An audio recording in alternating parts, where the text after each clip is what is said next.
Hi everyone, আজিও direct কিচেনৰ পৰাই আহিছোঁ। সদায়তো ৰন্ধা বঢ়াটো কৰোৱে, সেইটোৱে আপোনালোকৰ আগত শ্বেয়াৰ কৰোঁ বুলি। আহক আজি কি বনাইছোঁ আপোনালোকক দেখুৱাই আছোঁ। সেইটো লৈছোঁ লাই শাকৰ ঠাৰি, আৰু ইয়াৰ লগত বনাবৰ কাৰণে কেইটামান কাজু, পুষ্ট আৰু সৰিয়হ আৰু চাৰ মগজ ভিজাই থৈ দিছোঁ গৰম পানীত। আৰু লৈছোঁ আলু এটা আৰু পিঁয়াজ, আদা এটুকুৰা কাটি লওঁ। প্ৰথমে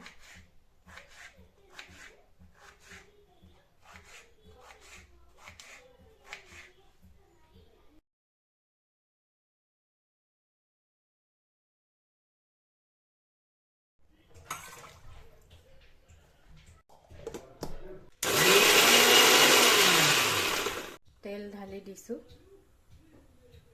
এই দাইল বড়িটো ফ্ৰাই কৰি কিনে উলিয়াই লওঁ। ৰঙচুৱা হৈ গ'ল, সেইটো এতিয়া উলিয়াই থ'ম। তেজপাত আৰু জলকীয়াটো দি দিছোঁ, তাৰপিছতে পাঁচফোৰণ কেইটামান দি দিছোঁ, লগতে পিঁয়াজখিনিও দি দিছোঁ।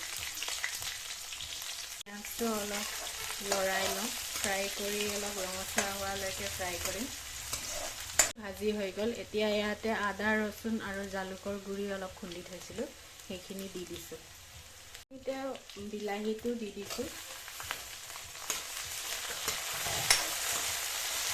এতিয়া অলপ মছলা দিওঁ, জিৰা পাউডাৰ, ধনিয়া পাউডাৰ আৰু হালধি আৰু সোৱাদ অনুসৰি নিমখ, লগতে অলপ পানী, মছলাটো জ্বলি নাযাবৰ কাৰণে। এতিয়া আলু এটা কাটি থৈছিলোঁ, সেইটো দি দিছোঁ, আৰু যি লাই শাকৰ ঠাৰি চাফা কৰি থৈছিলোঁ সেইটো ইয়াতে দি দিছোঁ। অলপ লৰাই দিওঁ, ঢাকোনখন উঠাই চাওঁ।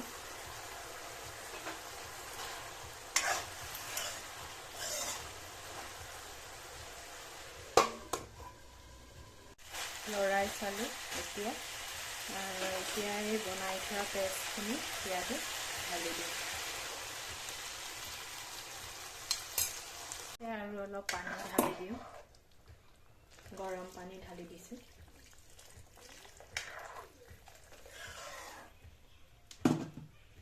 ঢাকোনখন মাৰি থৈ দিওঁ। ঢাকোনখন খুলি চাওঁচোন কেনেকুৱা হৈছে।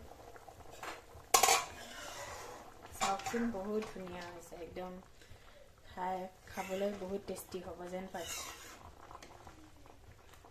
আপোনালোকে বাৰু এনেকৈ বনাই খায়নে?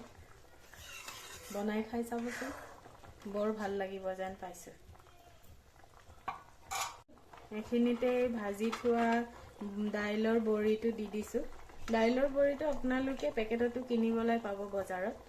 লগতে ইয়াতে জলকীয়া, কেঁচা জলকীয়া দি দিছোঁ। ঢাকোনখন খুলি চাইছোঁ অলপ পিছতে। এতিয়াতো পুৰা ধুনীয়া হৈ গ'ল, দাইলৰ বড়িটো অলপ চফ্ট হৈ গ'ল।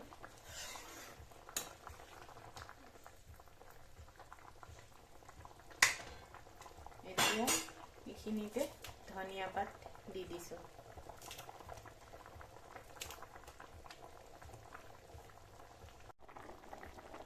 হৈ গ'ল চব্জি। এতিয়া আপুনি ভাত, ৰুটি যিহৰ লগত মন যায় খাব পাৰিব। আজি লৈ আহিলোঁ।